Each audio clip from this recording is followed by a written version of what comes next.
Naniniwala ka ba sa tiktik? Akala ko noon, kwentong kuro-kuro lang ito.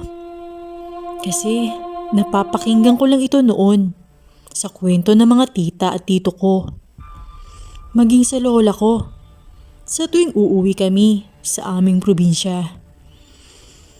Sa tuwing sasapit ang summer vacation, o hindi kaya, ay yung araw ng mga patay o Christmas. Ayun, super excited na talaga kami.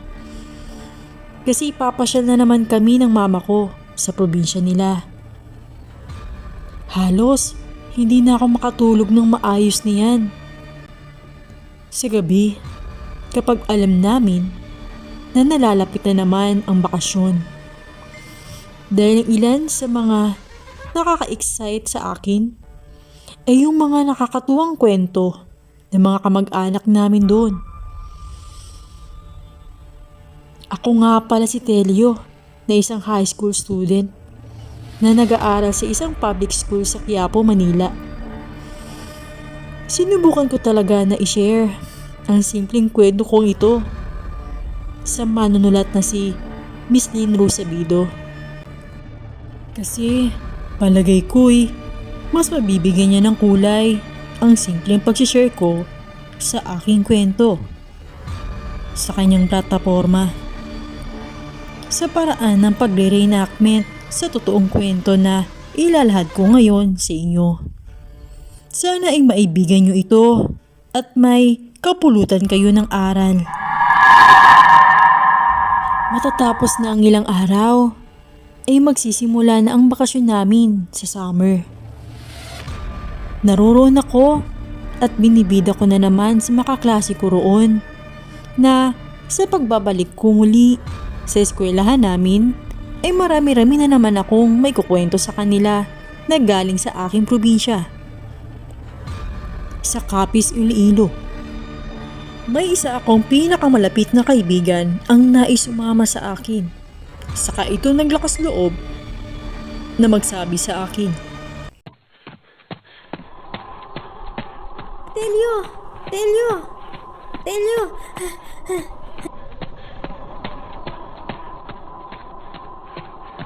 Oh, Carlito! Bakit parang ata nagmamadali ka sa pagtapulian? Ayun na nga, pre. Baka kasi hindi na kita maabutan eh. Kaya yun, nagbandili talaga ako na habulin ka. Ah, ano ba yun, Carlito? May nakalimutan ka bang sabihin? Oo. Kasi, napaka-boring sa bahay eh. Alam mo naman, gusto ko ng adventure. Halos lahat ata dito nasubukan ko ng madalaw. Gusto ko kasi iba naman yung mapuntahan ko na lugar na mismong bakasyon.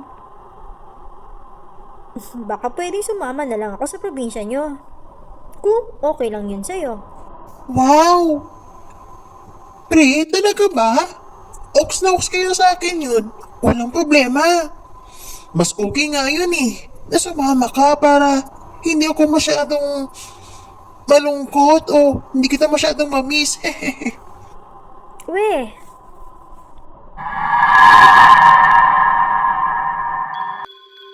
Sumapit na nga ang araw ng pagbibiyahe namin sa probinsya ng aking mama sa Capiz, Iloilo.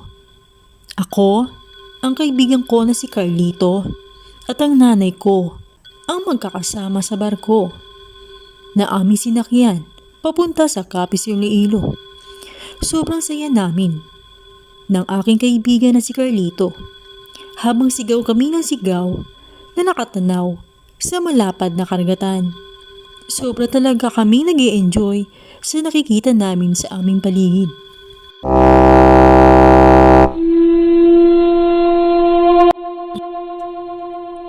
grabe pare. Sobrang excited na talaga ako na makagala roon sa probinsya nyo. Buti na lang at pinayagan ka ng mama at papa mo na sumama sa probinsya namin. Oo naman. Bakit hindi eh? Patagal ka nang kilala ng pamilya ko, no? At saka, kasama na kita, no? Since nung elementary pa tayo. Sa pagbaba namin ng barko, halos parang nalulula ako sa napakarami mga tao. Ang katulad din namin na nagbakasyon sa lugar na yon, na marahil ay nanggaling pa sa iba't ibang lugar. Sumakay kami sa tricycle ng kapatid ng inay ko, si Tito Milon. Si Tito Milon pala ang nagsundo sa amin sa terminal ng pier, kaya halos hindi na kami naghintay ng sobrang tagal doon. Pre, pasensya ka na ha. Sa mandandatnan mo sa matutuluyan natin ha. Uunahan na kita ngayon. Ngayon pa lang kasi baka madismaya ka eh. Gawa sa mga kawayan ng bahay ng lola at lolo ko roon. Tapos, yung ilang mga kapatid ng inay ko, gaya ni Tito Milon, kasama ng sarili niyang pamilya ay naroon din nakatira sa bahay nila lolo. Kaya halos marami-rami kami kasama ng mga pinsan ko ang magdadatnan mo roon. Ano ka ba? Wala naman sa akin kung anong madalat na natin doon eh. Ang mahalaga lang ay may matuluyan. Parang hindi naman tayo magkaibigan yan ah. Kahit nga sa sahig doon, pwedeng-pwede ako matulog. Basta may sapin o kumot na magagamit. Tumpak rin pre. Parang gano'n na nga ang mangyayari sa atin doon. Okay lang yun. Ang exciting nga nun eh. Hindi ba? Batang cowboy tayo? Mahigit 1 oras din ang naging biyahe namin hanggang sa nakarating na nga kami sa barangay ng lolo at lola ko. Wow, pre! Amoy na amoy ko na talaga. Ang mabangong hangin ng probinsya. At saka pre, okay lang ba na mamayang hapon ay igala mo naman ako roon sa lugar nyo? Oo naman. Basta magkaroon lang tayo ng oras mamaya. At kung wala nang iuutos si nanay, isaba na rin natin ang ilan sa mga pinsan ko. Sige ba? Mas marami tayo, mas maganda. Sa pagtungtong nga namin sa loob ng bahay ng lolo at lola ko, ay nakapalagayan na rin ng loob ng mga pinsan ko ang kaibigan ko na si Carlito. Wow! Tita Nena! Kamusta ka na? Long time no see ah. Buntis ka na naman pala? Madadagdagan na naman ulit ang mga magiging tropa ko niyan ah. Hay, iho, ganun talaga ang buhay. Biyaya ng Diyos eh. Tsaka, pasaway talaga itong titong Milon mo. Hindi ko na nga maawad eh. Gusto ng one big happy family? Habang kinakausap ko si Tita Nena, ay panay ang himas ko naman doon sa malambot at matambok na tiyan nito. Grabe! Naabutan ko na namang buntis ulit si Tita sa pang-5 anak niya. Tita, ilang buwan na pala itong tiyan mo? 7 buwan na ito, iho. 2 buwan na lang ay manganak na ako. Sa muli mong pagbalik ba, dito sa Nobyembre, may madadatnan ka na ulit na bagong chikiting. Wow naman, tita! Nakaka-excite naman yan, no? Bilisan mo na, tita, para may makalaro na ako. Makakalaro ko na si baby. Habang nakikipag-usap ako sa tita ko, napansin ko na lamang na para bang may pinaglalaruan ang kaibigan ko na si Carlito, na ilang mga napakaraming bawang at may supot ng asin ang nakasabit halos sa lahat ng mga bintana ng kabahayan na yon, gayon din sa mga pintuan doon. Oh, tita, anong meron? Halos parang nagkaroon ata ng pesta rito ah. Bigla sa loob ng bahay ninyo, sa dami ng nakasabit na bawang at asin ah. Oo nga pre, kakaiba pala yung magsagawa ng disenyo rito sa inyo ah. Mga bawang at asin ang ginagamit na pansabit. Nako, mga batang ito oh. Halos masyado na talagang makukulit at napakatanong ang Gen Z ngayon ah. May pinoprotektahan ng tayo kung kaya't nagsabit kami ng mga yan. Para sa proteksyon yan. Naku, lolo, ganoon ho ba? Parang anting-anting pala. Sino po ba ang tinutukoy nyo? Malamang ang tita mo. Malapit na kasi mga anak ang tita mo. May nabalitaan kasi kami ng ilang mga kamag-anak daw ng aswang na dumayo at tumira rito sa probinsya namin. Nako, tsako, na mag-aasik na naman ang naging mga yun. Nako. Kapag talaga dumayo rito sa bahay natin, ang tik-tik na yan, papasap ko talaga sa mahabang dila niya. Ang mga panday kong itak na pinagkaingatan ko pa sa matagal na panahon. Ha? Lolo? Tik-tik? Ano pong tik-tik? Mga aswang iyon, mga iho. Kaya iwasan niyo rin pala ang gumana galing ng malayo sa bahay natin, ha? Dito, wala na ang magpaabot kayo ng sobrang gabi. Ito nga mga pinsan mo eh. Pinagsabihan ko lang nga sila na kapag sasapit ng alas 6, kailangan na sila makabalik dito sa loob ng bahay. Sa pagkukwento ng lolo ko, ukol sa tiktik, nakalahi rin daw ng mga aswang, parang hindi naman masyado itong pinaniwalaan namin. Aware kami, nasa probinsya ay marami talagang mga pamahiin, kasabihan, lalo na ang kwentong katatakutan. Kung kaya't parang isinantabi na lang namin ang ilang mga paalala na nabanggit ng lolo ko sa akin. Sa pagsapit ng dapit hapon, ay dalawa na lamang kami ng kaibigan ko na si Carlito ang gumala sa buong paligid ng lugar ng lolo ko. Sumubok kami na pumasok sa magubat na parte ng barangay ng lolo ko. Sa sobrang pag-iikot namin, ay nakarating kami sa isang lawa.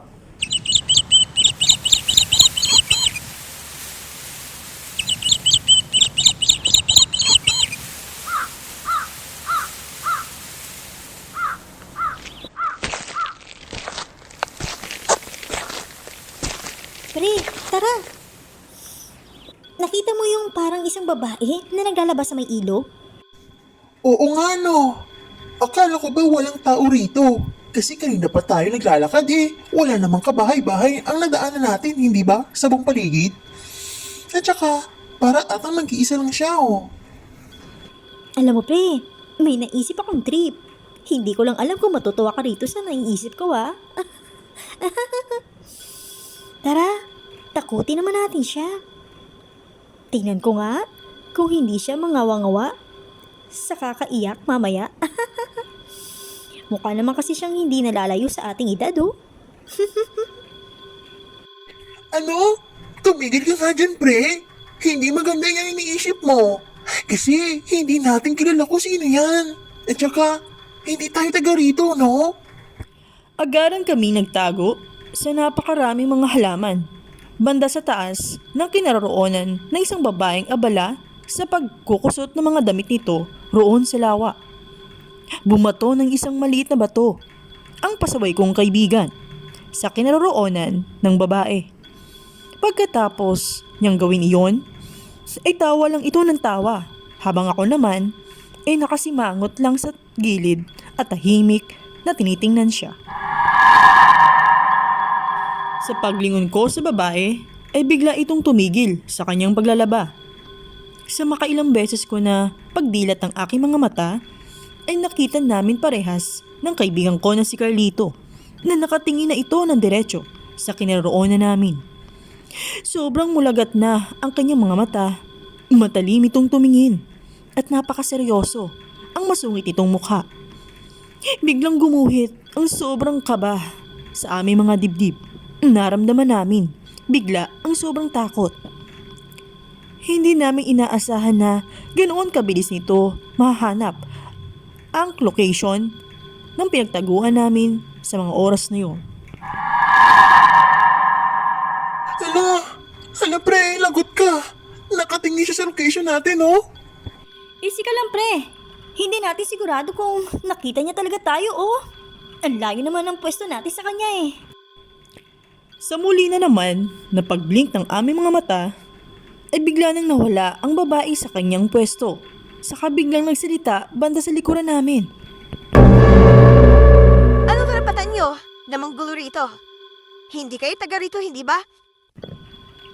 Oh, paano nangyari na nandiyan ka na kaagad sa likodan namin? Hindi ba nandun ka lang kanina sa baba? Nako, sige ho ate, aalis na kami. Pasensya na sa abala at humihingi kami ng dispensa ha sa nangyari. Hindi na namin uulitin po. Teka, paano nangyari yun? Shh! Huwag ka na nga muna magsalita dyan. Sige na ho ate, alis na po kami. Dapat lang mamunista kayo agad. At huwag mo hayong babalik. Mahirap na mas maabot ang payo rito ng nanay ko. Dahil hindi na kayo makakaalis ng buhay rito. Halos parang nanigas kami sa sobrang takot nang marinig namin ang mga mahiwagang salita na sinabi ng babaeng yun. Agaran ko na nga na tinulak-tulak at hinatak ang kaibigan ko na si Carlito para lang makaalis kami sa lugar na yun. Pagka-uwi namin sa bahay nila Lolo ay tahimik lamang kaming dalawa. Hindi namin pinaalam kanino man ang nangyari sa amin. Pagdating ng kinagabihan, sa pagtulog namin, halos hindi ako mapakali sa aking higaan. Hanggang sa umabot na nga ang 12:00 ng madaling araw.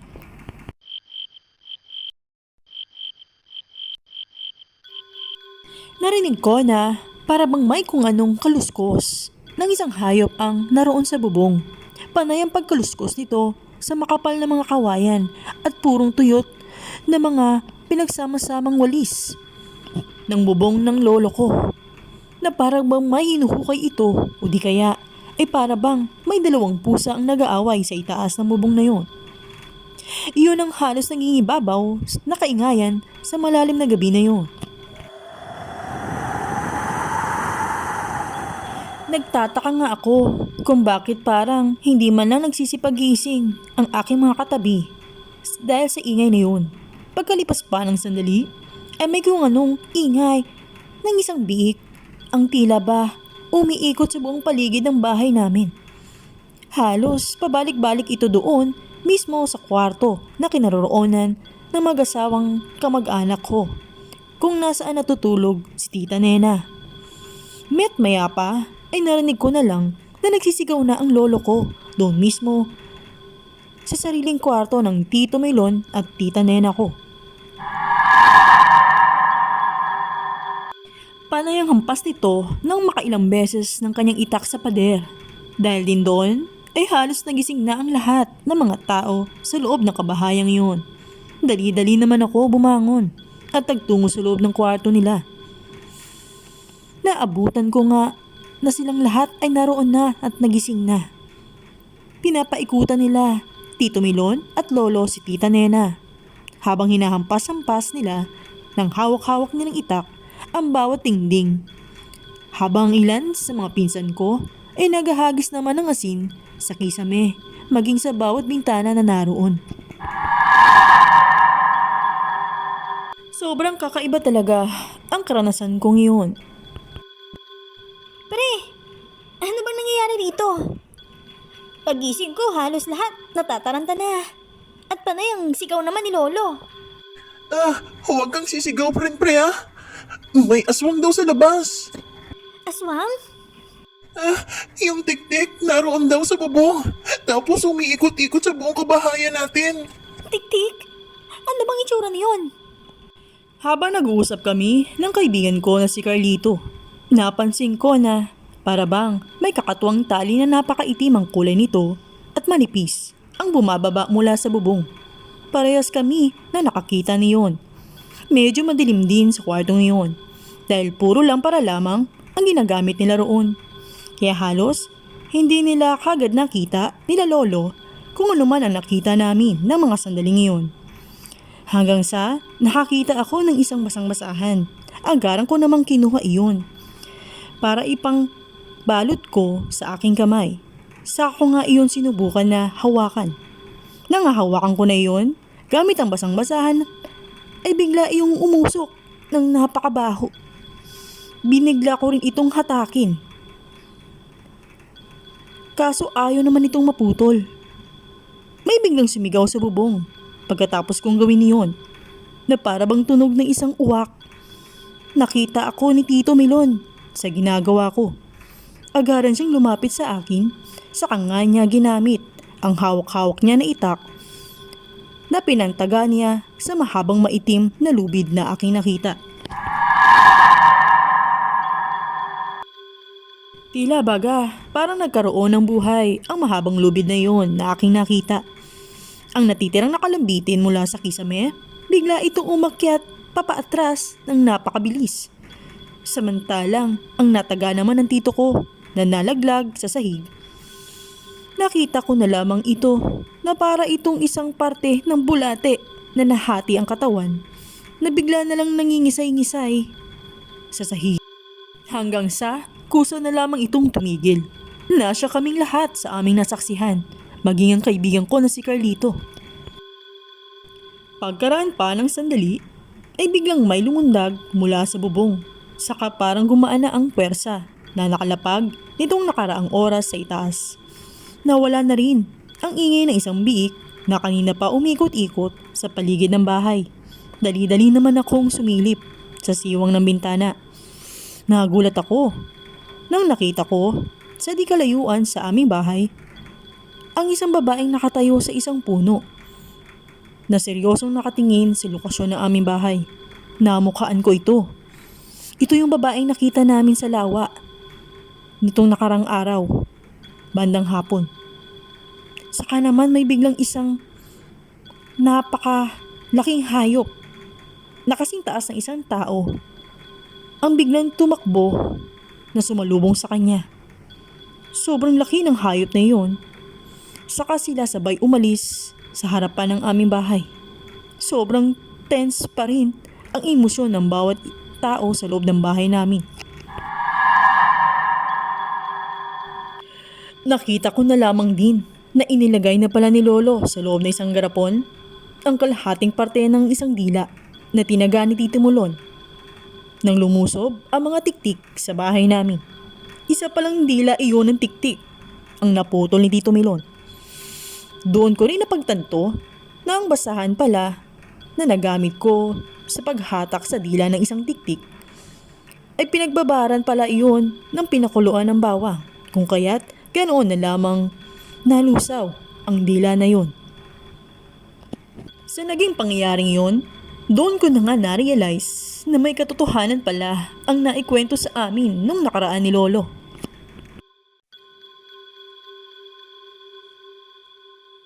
Panigurado ako, matapos natin mataga ang lintik na dila ng tiktik na yan, ay hindi kagad yun makakabalik dito.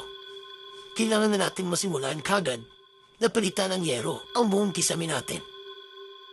Wala nang sinayang na pagkakataon si Lolo. Sa pagsapit ng umagang yon, ay bumili na nga kagad sila ng ilang supply ng yero at pinagtulungan nila Lolo, Tito Milon at ang ilang mga pinsan ng nanay ko na i-renovate ang bubong nila. Grabe, sa unang gabi pa lang namin doon. Napaka-exciting na ang naganap sa amin. Hindi namin talaga yun inaasahan. Pagkatapos ng gabing yun, ay parehas talaga kami natakot ni Carlito na gumala pa sa paligid. Sobra na rin kaming natatakot na muling makaharap ang babaeng aming nakita noon sa lawa. At nung gabi na nilusob ng mga tiktik na aswang ang bahay ng lolo ko. Sa pagsapit muli ng pangatlong gabi, ay pakiramdam ko na may something na magaganap ulit sa mga oras na yun. Ewan ko ba, ang lakas talaga ng pakiramdam ko. Parang may kung ano. Sa pagsapit ng gabi, panay naman ang silip ko niyon sa labas ng bintana ng kwarto na kinaroonan namin. Napansin ko na bigla na lamang may isang napakalaking aso na kulay itim ang sumulpot bigla sa labas ng bahay namin na umaaligid sa paligid. Sa mga pagkakataong iyon ay handa na ang lolo, lola, Tito Milon at nakitulong na rin ang aking ina. Sa muling pagsugod ng tiktik na aswang sa kabahayan namin, nilabas nila lahat ang pinakuluan nila na bawang sa katinabi sa bawat sulok ng kwarto namin, malapit sa mga bintana para tumagos sa labas ang amoy na pinakuluan nito. Hindi na nakatiis si Lolo kalaunan. Saka nga niya mabinisan na binuksan ang bintana at tumambad nga sa aming paningin ang isang napakalaking aso na nakatambay sa tapat ng bintana namin. Ito'y seryosong nakatingin kay Lolo. Matatanim ito kung tumingin at namumula ang kanyang mga mata. Malalim ang kanyang pagkakatingin kay Lolo at nanginginain ang kanyang matutulis na ngipin na anumang oras ay handa na itong lapain si Lolo. Bigla na lang nilabas ni Lolo ang isang kaldero na umuusok ng pinakuluan ng bawang. Saka nga niya ito sinaboy sa asong itim na yon. Nagulat ang aso na yon. Saka ito humiyaw ng sobrang lakas sa kalaliman ng gabi nang nabasa ito ng kumukulong tubig na pinakuluan ng bawang. Madali na nga itong umalis sa paligid ng bahay namin. Kalaunan, tuwang-tuwa ang lahat ng tao na naroon sa loob ng aming kabahayan pagkatapos na naganap na yun. Sa paglipas pa ng ilang araw, napansin namin ng kaibigan ko na si Carlito na matatapos na pala ang aming bakasyon.